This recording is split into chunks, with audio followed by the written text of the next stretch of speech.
score will get you the lowest interest rate? I mean, just like ballpark. Ballpark, 740 or above tends to get you that lowest rate. 740 to 760, right around there. Then what happens are it goes in increments of 20. So under 740, between 720 and 739, there's an adjuster. Between 700 and 719, there's a bigger adjuster, and it goes all the way down. And that's not only on interest rates. If you're putting less than 20% down, that's on your mortgage insurance rates as well. So if you've got somebody who is at, just say, a 680 credit score, which isn't a bad credit score, but because of all the adjusters, it can make a big difference in your payment.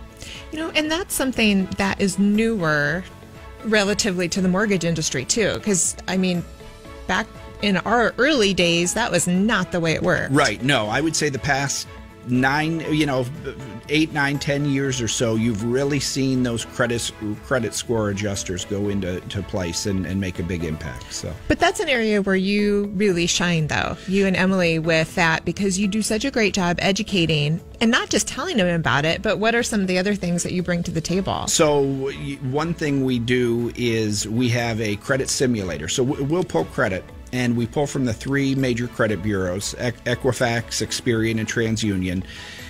We have to use that middle score. So out of the 3 scores, we use that middle one. We also can see where their scores could be if they made some changes.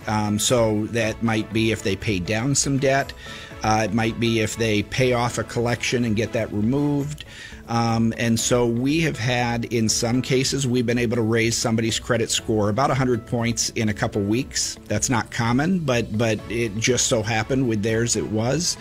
But what we'll do is we'll take a look, and if their score is too low to qualify now, we'll show them what it would take for them to be able to get that score up.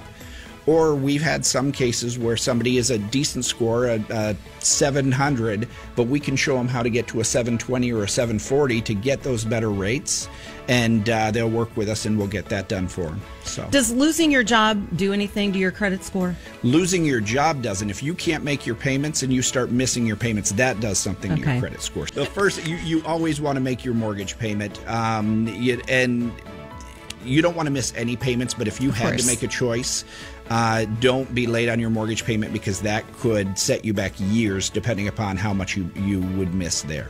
And is that same is true for rent as well, or is that a little different as far as your credit score? Rent does not affect your credit score.